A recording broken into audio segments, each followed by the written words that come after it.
Exec here at Spinal Research. Just a little bit of housekeeping going into this. We're not going to be able to take questions this evening, but there is going to be a link in the chat, so you can ask questions through that, which we will then come back to you on later.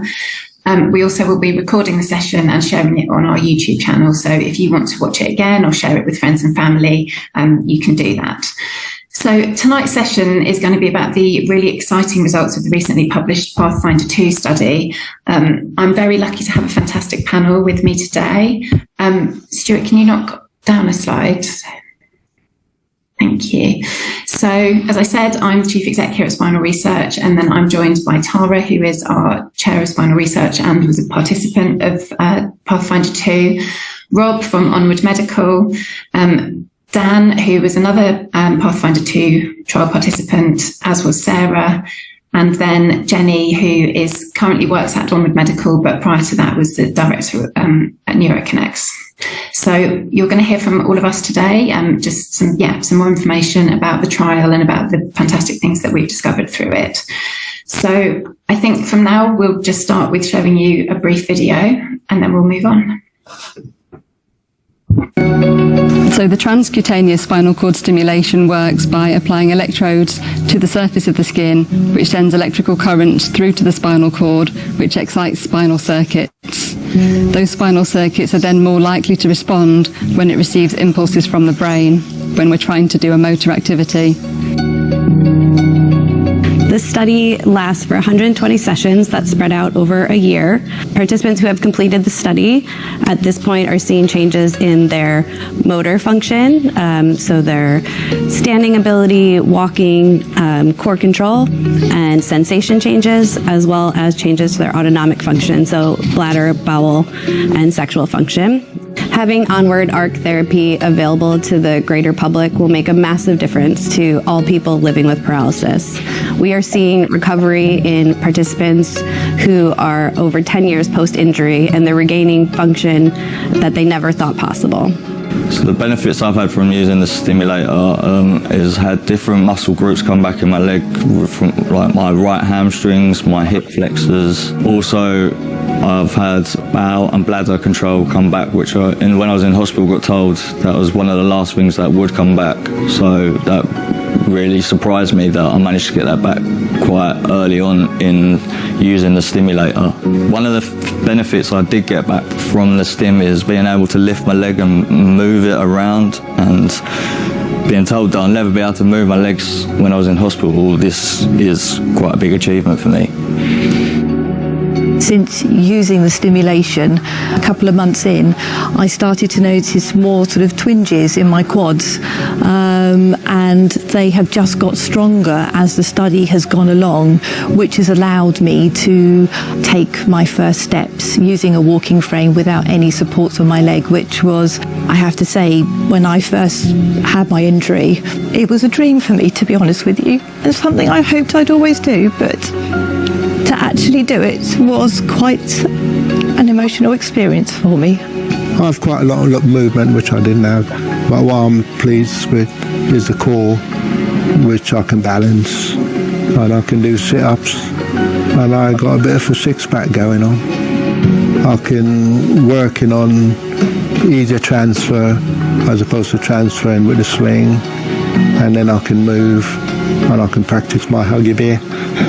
Since being on the trial, I have experienced much more strength in my core. I think my posture has really improved, and my left tricep is stronger than it ever was before. I feel like I've got a really long way to go yet, but really good start, and really excited to see what more gains I can achieve.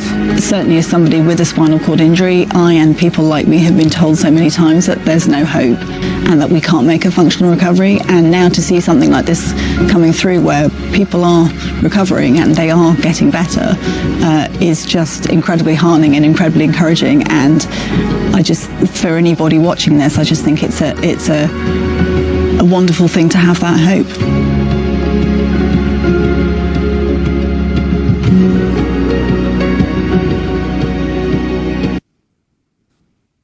Thank you. Thank you for bearing with us as well as we got through those technical issues. So, Rob, I'll hand over to you now for you to talk through the device and how it works. And you can go to the next slide.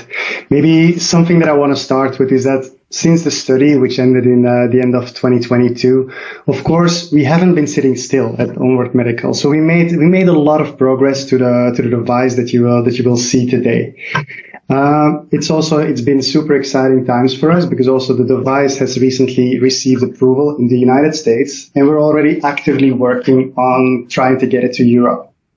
But just to give you a high-level overview of how the device works. First of all, it's an external system for non-invasive programmed stimulation of the spinal cord. So how it works is you have the stimulator, which you can see in the middle, which sends electrical pulses directly to the spinal cord via electrodes that are placed on the back of the neck. The other electrodes that you see on the hip bones, those are return electrodes. So you won't receive active stimulation through there. It's only through the electrodes that are placed on the back of the neck.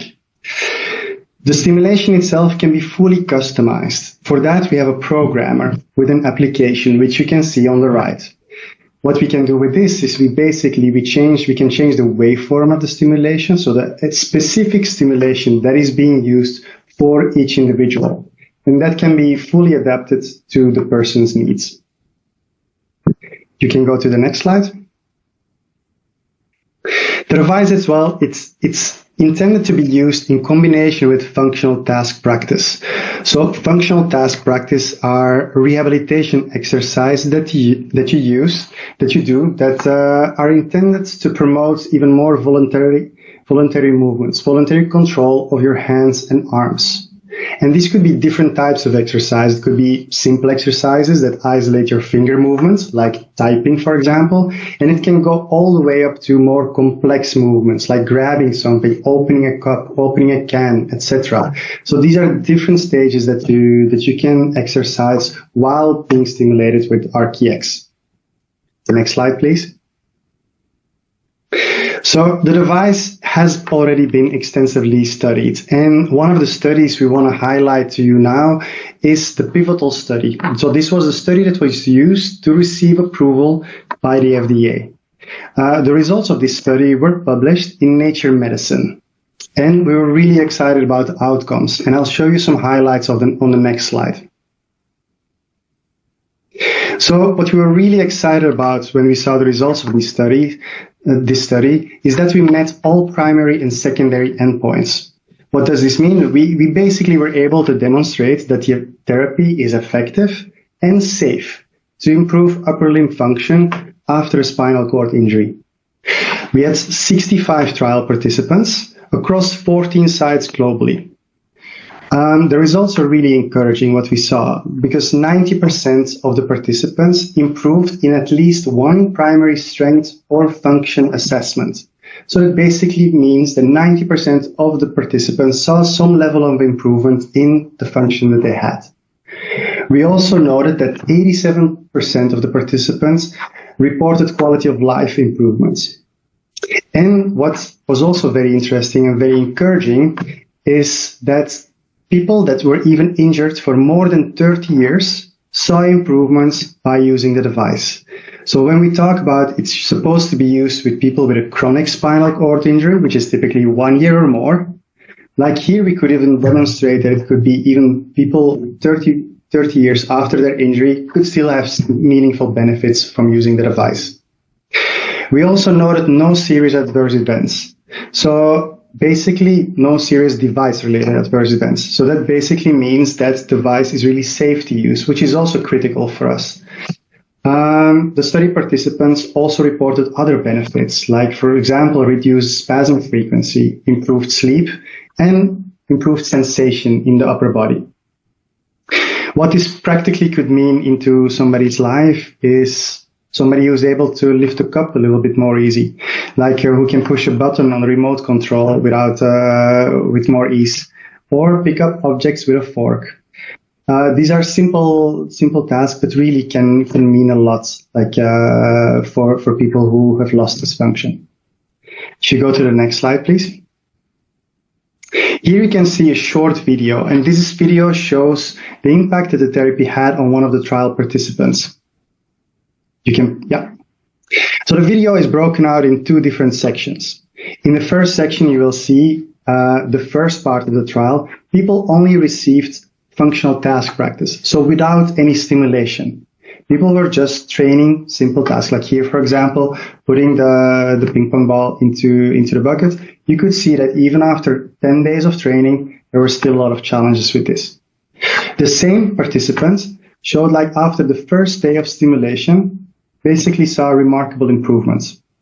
So we are really excited by seeing this type of results. At the same time, we also want to manage people's expectations, because we know that every spinal cord injury is unique, and therefore we know it can take somebody a little bit more time, or the benefits you will observe from the start will be slightly different for each individual. The other study that now I'm going to hand it over to Jenny is the Pathfinder 2 study, which is the focus of our meeting today. Thanks, Rob. Hi, everyone. My name is Jenny Suggett. I am an occupational therapist. I have worked with NeuroConnects previously as the clinical director, and I had the opportunity to co-lead this study that we're going to be discussing today. Just for clarification on my background as well, and full transparency, that I do now work for Onward Medical. I relocated back to the U.S., and I just knew that I wanted to continue to work with this technology after the study and help get it out of research and into the SCI community, and that's what I ended up doing. So I'm happy to share these results with you today. If we can go to the next slide, please. So Pathfinder 2 was a multi-center, non-randomized trial that was conducted across 2 rehab community centers in the UK. For those that don't know, those centers were at NeuroConnects, and NeuroConnects is a specialist rehab center offering activity-based therapy for people with neurological injuries, including SCI. And our programs focus on functional recovery, independence, and long-term well-being. As co-investigator, we wanted to explore how transcutaneous stim, RTX therapy, could enhance our activity-based training and improve real-world rehab outcomes. We called it real-world because this trial was conducted in active outpatient rehab settings, not your typical labs or large rehab institutes, but in the community where people live, recover, and regain function.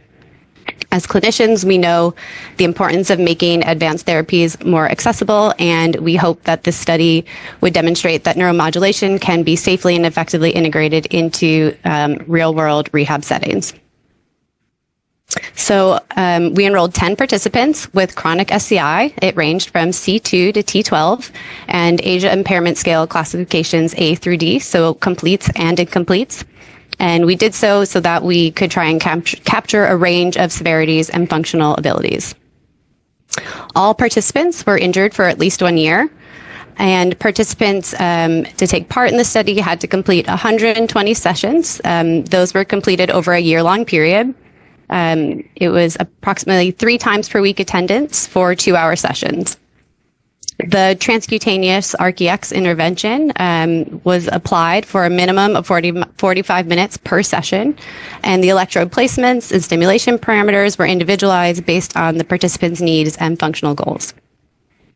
Activity-based therapy is an intensive rehab approach that emphasizes task-specific exercises, including weight-bearing activities and repetitive motor tasks to really promote neuroplasticity and functional recovery in individuals with SCI.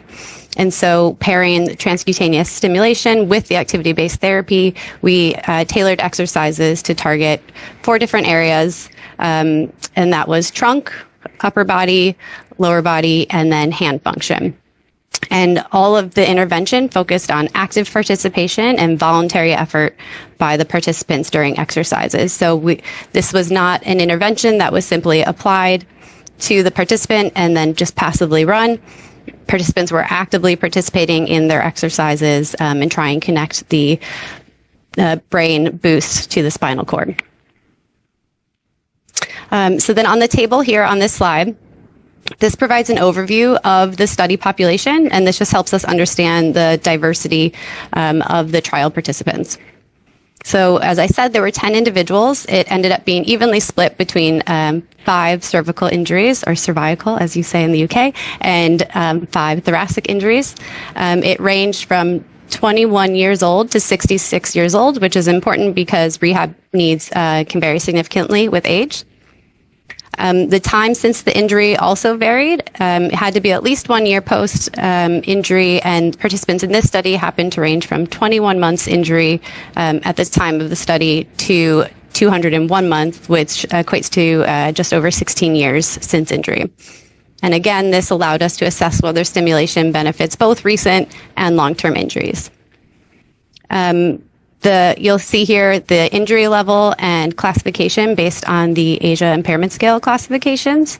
Participants within the group, we had 4 participants with a classification of an A, so a complete injury, 2 participants with a level B, 3 with C, and 1 with a level D injury. We can go to the next slide, please. Thanks. Okay, so then on this slide, we'll be talking about the improvements in upper extremity function that we saw during the study. So this is specifically looking at the cervical group. So that would be the 5 participants with cervical level injuries. And we observed significant improvements in upper extremity function despite this being a small sample size. So this slide reviews 3 key measures that evaluate hand, arm, and function that we'll be going over. The first is the Neuro Recovery Scale. It's the upper extremity subscore that you'll see here. And this measures overall upper extremity function and looking at strength, control, and ability to perform movements. The 2 graphs in gray are referring to the GRASP, which stands for the Graded Refined Assessment of Strength, Sensibility, and Prehension.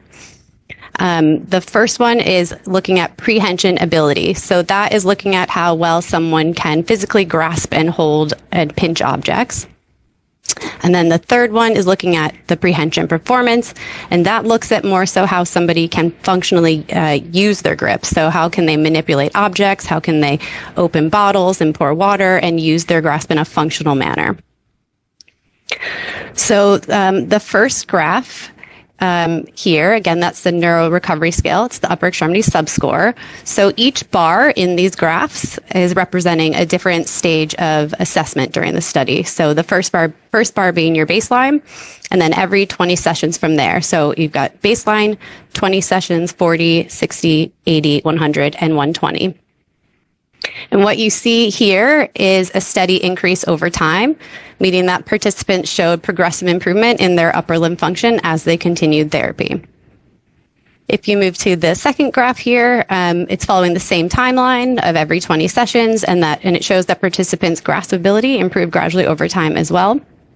At baseline, scores were much lower, meaning that participants had more difficulty handling objects. And by 120 sessions, they were significantly higher, showing better control and strength in their hands. And then in the third graph here, again, it's looking at how well participants can manipulate objects in a functional way. And we can see here an even clearer improvement over time with the highest scores at 120 sessions.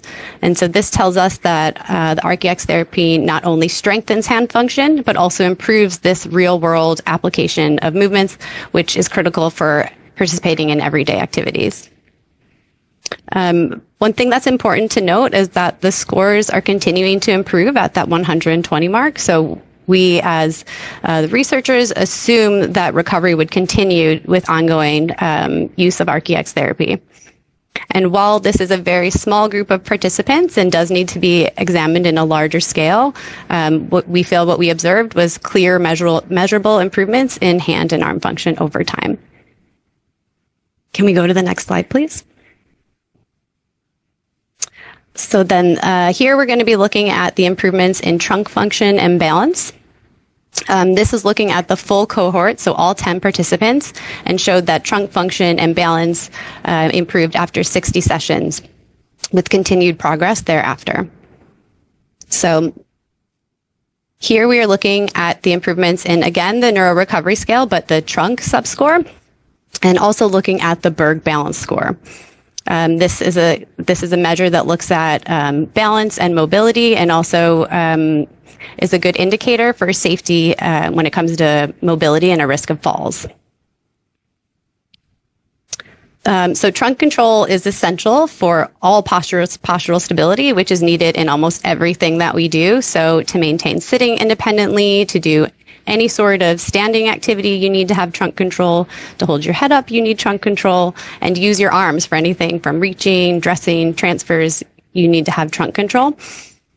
So that's why we particularly wanted to look at this factor.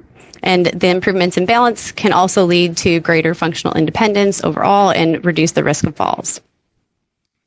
So in these graphs, you'll see the same time markers of every 20 sessions. The data here is showing a steady increase in trunk function over time, meaning that participants were able to sit more independently and control their core movements better. And then in the Berg balance scale, you can see that improvements again progressively improved over time, and indicating that the stimulation combined with activity-based therapy did enhance postural control. So these findings suggest that ARC therapy or ARC-EX therapy may have benefits beyond the upper extremities, contributing to improved stability, balance, and just overall mobility. And again, importantly, these gains did not plateau. Participants continued to improve through the 120 interventions. And so again, we're excited just to see what else could be done with ongoing access. Next slide, please. So this is looking at improvements in neurological status. So several participants had indicated improvements in their ASIA impairment scale classification and their level of injury. Neurological recovery in chronic SCI is pretty rare, and any change in the AIS classification is notable. And within this trial, we found that the improvements in the AIS classification were significant across our group. So there were 4 individuals who improved their neurological level of injury. As you can see on this scale here, one person went from a T10 to a T11, another T10 to a T11, one progressed from a C5 to a C6, and then a T6 to a T11. Any shifts in neurological level of injury like this usually means that participants gained function at lower spinal level segments than had previously been recorded.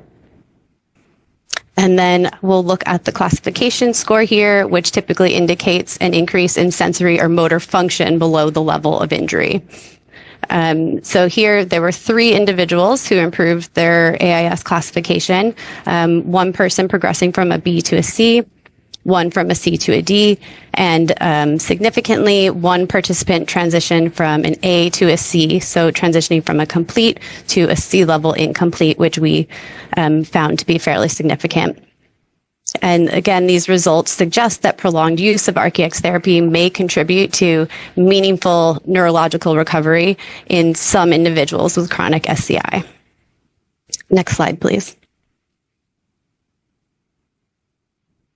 So our key takeaways and conclusion from this study, as well as discussion, is that ARC-EX therapy is safe, feasible, and effective in a community-based rehab setting.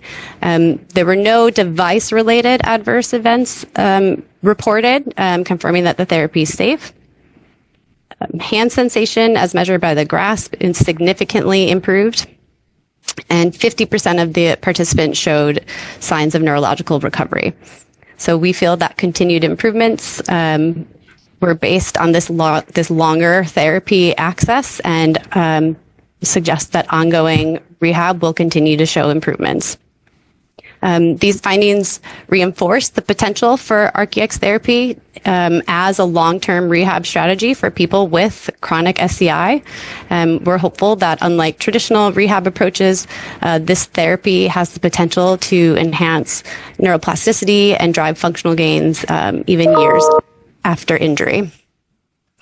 And just one thing, last note, is that future research. This was a small sample study without a control group.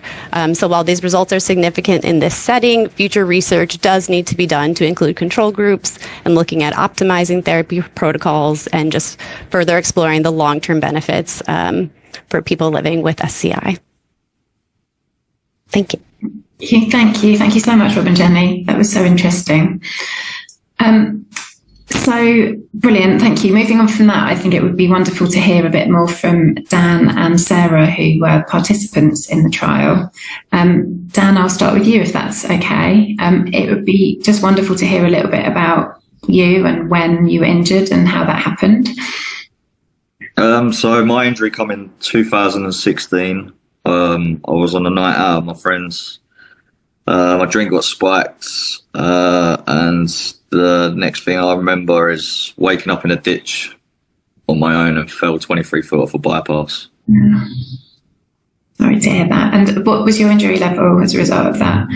My injury level was T10 Asia A, and then 2 days before I got out of hospital, I start to move my toes slightly, so they classed me as an Asia B. Okay. So going into the trial, obviously that was your situation. Did you have any sort of hopes or expectations ahead of the trial starting? You'd like to hope, but it's hard to tell because you want that hope, but with having a spinal injury, you kind of lose a lot of hope and you don't believe.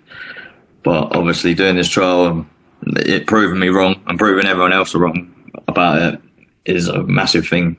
Yeah, for sure. What was it actually like being part of the trial? Obviously, Jenny's talked through what was expected of you. What was it like for you doing that? I enjoyed it, really. It's 3 times a week, so it's and you do a lot of the same tasks, but repetition is key. You keep doing something and something will eventually come. And yeah, it just keeps you busy, keeps your mind focused on something. So it's definitely a good thing to have. Thank you. So I know this was covered a little bit in the video already, but it would be lovely to hear from you again, just what gains you got as a result of the trial. Yeah, so I got, as in the video, about bowel and bladder, which is for me a massive thing, and I'm sure it would be for anyone else with a similar situation. Just that knowing of when to need to go to the toilet and not having to keep looking at a time or having a timer on your phone. Massive weight off your shoulders, basically, because you can just enjoy yourself a bit more. Also, stronger hip flexors, being able to lift my leg when walking, stronger hamstrings. No, it didn't all happen on the same leg. It was on various parts of my body, various parts of the legs. But any movement is good movement. For sure. And obviously, Jenny, when she was talking through the charts, talked about the progression. Have you seen gains continue since the trial finished? Yeah, so I did the trial 5 years ago, and still, last year, I've gone from low motor neuron to high motor neuron, which is massive. And since I've started this year at NeuroConnects, I've actually started to sweat below the level of injury as well, which is another massive factor. So although it doesn't happen continuously, over time you'll have for me personally, I have 2 months where I get gains, and then I'll have nothing, and then all of a sudden something else will come along, and I'm just well, I couldn't do that 2 to 3 weeks ago. So it's like a jump start, if you want to look at it like that. It kind of jump starts your body into regaining functions as well. So I think it's really good. So, I know you've touched on this a little bit already, but has taking part in the trial had an impact on your day-to-day life, where you are now? Yeah, massively. It's given me that extra hope, that self-belief that I need, and everyone needs to progress in life. And if you've got a positive mindset, anything's possible. If you believe that anything is possible, things will come back. I truly believe that. Thank you. Well, we do too, very much so. Thanks so much, Dan. Sarah, are you good to have a quick chat as well about all of this? Of course, yeah. Thank you. suppose, again, similar to the question that I asked Dan at the beginning, it would just be great to hear a little bit about how you were injured and when that was. Yeah, of course. So I was injured in September 2018. I fell from my horse wearing a hat and a body protector, and I broke my neck in the 1 inch gap between the two, and have a C4, C5 C level spinal cord injury because of that. So I'm 6.5 years injured. Huge, life-changing. My children were very young at the time. My youngest was only 1. So I, desperately was hoping that, more function would come back than did originally. And then was offered a place on the trial. Yeah, of course. So, I mean, that must have been a big motivation for you, wanting that function recovery when you took part in the trial. Absolutely. And what was your experience like of being in the trial? It was a fantastic experience. I think, as Dan touched on as well, being in the gym environment 3 days a week is actually a real confidence boost just in itself. Being out somewhere like NeuroConnects is so refreshing because everybody in there gets you. Like, we're all the same when we're there. So if you need, if you want to chat to somebody about, like bowels and bladder problems or anything else, they get it, rather than, the general community generally don't talk about things like that. So it's quite refreshing being in an environment where you can just, talk about stuff like that anyway. But as I say, being there sort of 3 days a week it was brilliant. And as Dan mentioned as well, sort of as you start to see gains, however small they feel to begin with, just gives you a real confidence boost and a real, drive to see what else is next, what else you can gain. Of course. Could you talk a little bit more about what those gains were and if they've continued since the trial? Sure. So for me, obviously having a high level injury, it was more around my upper body strength, my core and my arms, and using my hands. So my hands still don't work well, I wouldn't say, but they are quite strong. So I'm now able to lift a hot cup of tea, drink a cup of tea independently, a lot more strength in my core. So my balance is a lot better. My posture has improved hugely sitting in my chair. Because of that, I can also feel when I'm not straight or I'm uncomfortable. So that's really a bonus when you're spending a lot of time in a chair. Knowing when you're uncomfortable or not sitting quite right is that's been a big change for me. But having the confidence to, go out to a restaurant and eat, hold a glass, hold a knife and fork, those kind of things, it's made a big difference to me, socially as well as at home. Brilliant, thank you. And do you have any hopes for the future, having been part of the trial? I would love to see it available to anyone that wants to use it. I do think, if you could access something like that early on in your injury, it would give people so much hope and potentially so much benefit. I just wish it was available for everybody. I really do. Lovely, thank you. Thank you so much. I really appreciate it. And you taking the time to come and share your story with us. It's great, both you and Dan as well. Thank you. Jenny, it'd be lovely to hear a bit more. I know obviously you've talked through the trial and the kind of the protocols around it. Having heard about Dan and Sarah's experience, it would just be great to hear your, I suppose, perhaps more anecdotal stuff around the trial itself. But it would be really lovely if you could just start by talking about, I guess, what drew you to the trial in the first place, what your kind of motivation was for wanting to be part of it.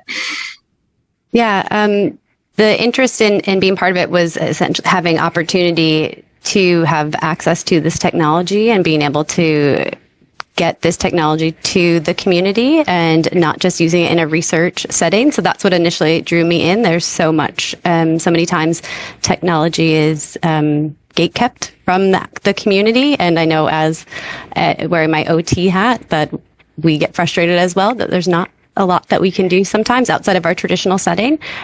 So having that opportunity, we just ran with it and tried to design the most comprehensive trial, looking at our entire NeuroConnects population and how could it benefit them. And then the question regarding the anecdotal kind of outcomes that we saw, I think one thing to remember for this study as well is that this was a very diverse group, ranging all the way from cervical to thoracic level injuries, complete and incomplete. So while the findings we reported had to have statistical significance, we did report those findings in this trunk recovery and hand recovery. But as you can hear from Dan and Sarah, there were a lot of other meaningful recovery that was achieved on an individual basis that was not shown on a statistically significant level to report for the whole group. And those changes have been really exciting to see and have been very meaningful for everyone, particularly the autonomic changes that they're discussing, bladder, bowel, some sexual function changes have all been individually meaningful. And for me, it just shows that we are inducing some sort of neuromodulation within the spinal cord and central nervous system. And we're not sure what continued access to the product could look like. Right.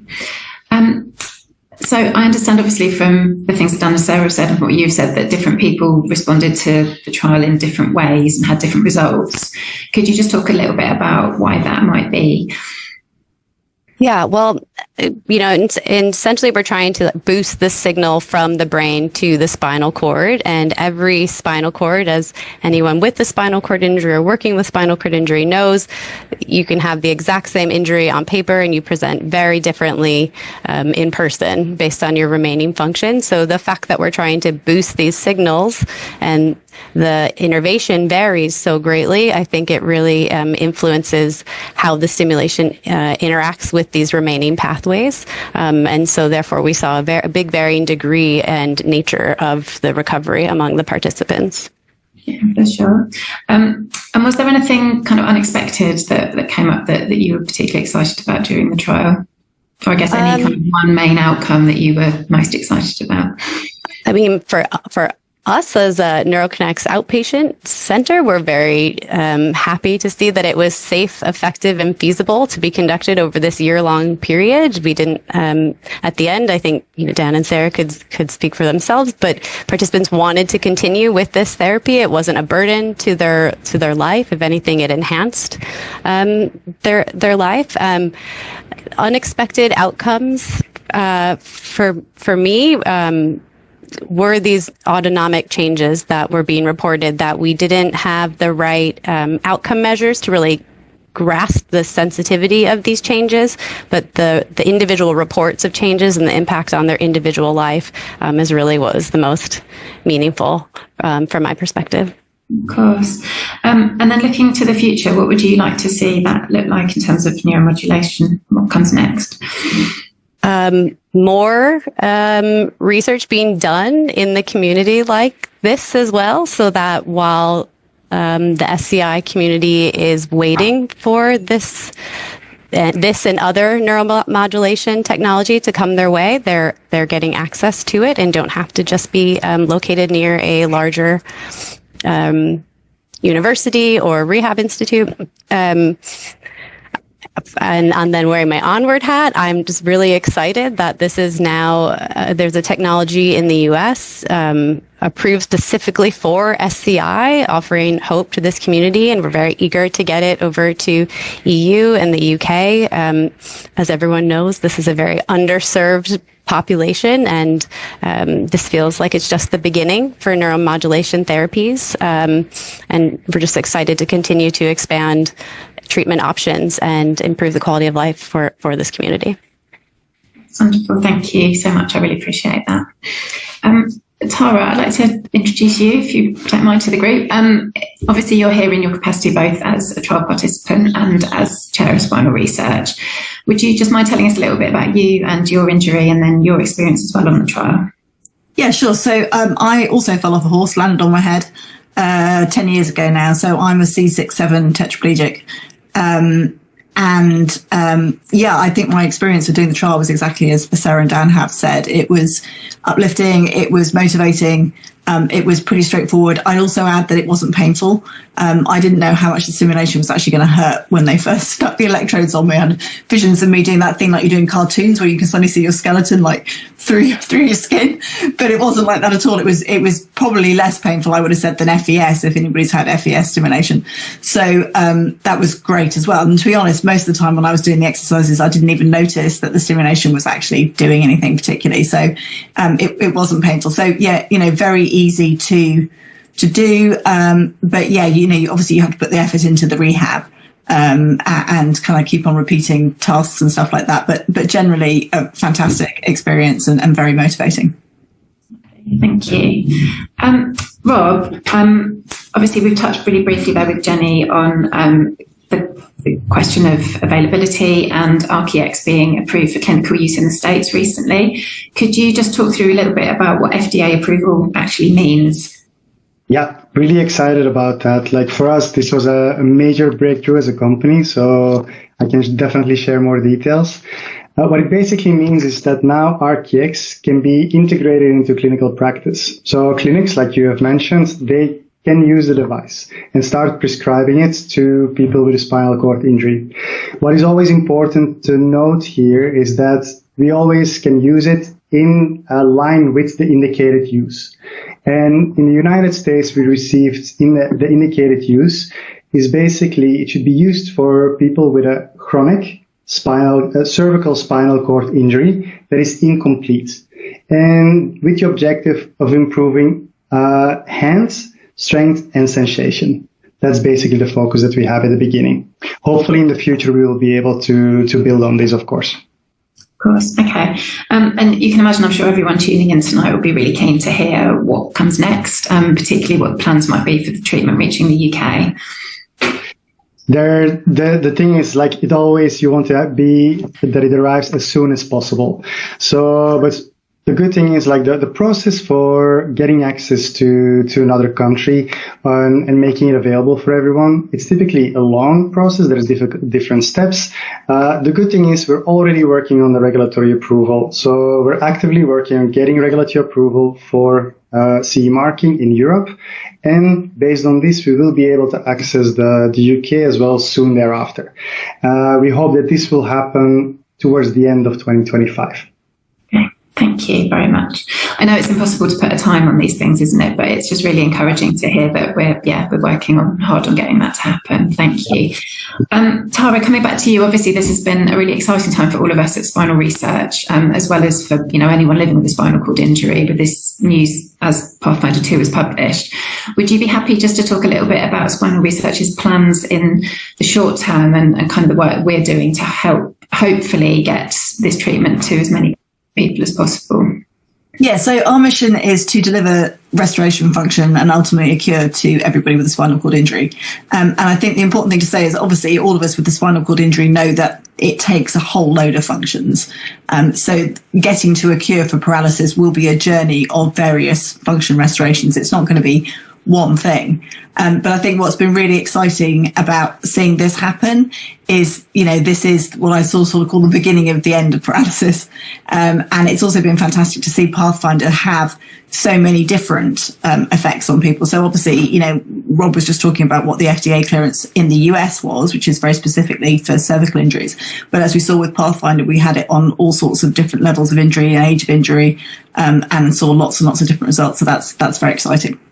So in terms of what we are trying to do, what we are looking at is trying to facilitate two things really: access to the machine across the country, across the UK, as soon as it receives its clearance, so that everybody can get within an hour and a half's drive of somewhere with a machine. That's something that we're looking at doing, and that is looking at both private centres and at NHS centres as well. Obviously, it's harder inside the NHS because we don't have control of that situation, but we are working with our contacts in that. And then the other thing about this, of course, and Jenny touched on this about the smallness of how this has only been tried on a few people, is we really want not just to facilitate access to the machine, but also to facilitate learning about the whole area. And that is looking at data and exercise protocols and feeding back to researchers what we are learning about this machine, because it works on spare tissue, so obviously results vary from person to person. So there'll be some people that it has fantastic results on, and some people that doesn't work so well on. And so you want to know why it works well on the people that it works well on, and what you can do about the people that doesn't work so well on. And that's the other thing. The third part of this, of course, is that we at Spinal Research know that there are other therapies that are, being looked at or waiting in labs, and we really want to bring those through from the research area into trials so that they can be paired to see, what can boost the effects of neuromodulation if a boost is needed. So things like plasticity enhancing drugs or intermittent hypoxia, those are all things that we're looking at. So we're working on the whole area. It's not just this, but this is an absolutely fantastic start. And I know I keep on saying this. You've probably heard me say this like 20 times, but I think, like many people with a spinal cord injury listening to this, we were told that there was no hope. I mean, I was literally, they told me I had absolutely no hope of recovery. And I think that's really, it's just really disheartening to be told something like that. And I think what we see now is that we can genuinely say that a spinal cord injury should no longer be considered incurable, and it should now be considered improvable. And that is a fantastic thing. And there's lots of stuff. So, I mean, I would say this wouldn't I as somebody from Spinal Research, but, we need funding, because this area has been chronically underfunded almost because people thought there was no hope. And now there are lots of things that we know to improve breathing function and other stuff as well that we just need to fund to bring through the process that this machine has gone through to start delivering, hopefully, a full cure in time. Thank you. So I'm going to wrap things up in a second, but it would be great, I think, Tara, just to hear from you, I suppose, on your hope for the future and what you think the next few years might hold. Yeah, so, I mean, the thing is, again, if you've got a spinal cord injury, and as some of the guys have touched on this evening, even little gains can make a transformative difference to your life. So I think, I would say my personal hope is in, 4 to 5 years, we start to see some fairly significant function improvements in people with spinal cord injury. And from the scientists that I have spoken to, if we can get funding, and again, I keep saying the thing about the money, but if we can get money into this area, we could be looking at, 80 to 90% recovery of people in about 15 years if the funding comes through. So I think, there's an awful lot of hope, but I think we're not that far out from, making a difference to people already. So that just makes me feel so much better as somebody with a spinal cord injury. Yeah, for sure. I know. And I know me and the team, all of the team at Spinal Research will feel exactly the same. This has been a real breakthrough moment, the Pathfinder 2 publication. But, we're just so thrilled to be part of something that we do hope, as obviously you, Dan and Sarah, have all said, that is bringing hope to people that got told there was none. So yeah, and I think also, so often again, you see lots and lots of stories in the media. There's breakthrough this and miracle that and cure the other, and then nothing ever gets delivered. And I think that's the thing that's really different about this machine is it exists, it's now, it's being used in the States. The people on this call have had it on them and seen results from it. It's not something that's in an undefined future down the line. It's here now. So that's really exciting. Lovely. Thank you. Okay, well, I'm going to wrap things up then. Thank you so much, all of you, Dan, Sarah and Tara, for sharing your stories. Obviously, Rob and Jenny for coming and explaining the brilliant work that went into the trial itself. We really hope that everyone who's tuned in has found that interesting and informative. As I said, if you do have any questions, there's a link in the chat which you can send the questions through to us, and then either we will be able to respond or the guys at Onward will be able to as well. So thank you so much, everyone. It's been really brilliant. I'll see you soon. Thank you.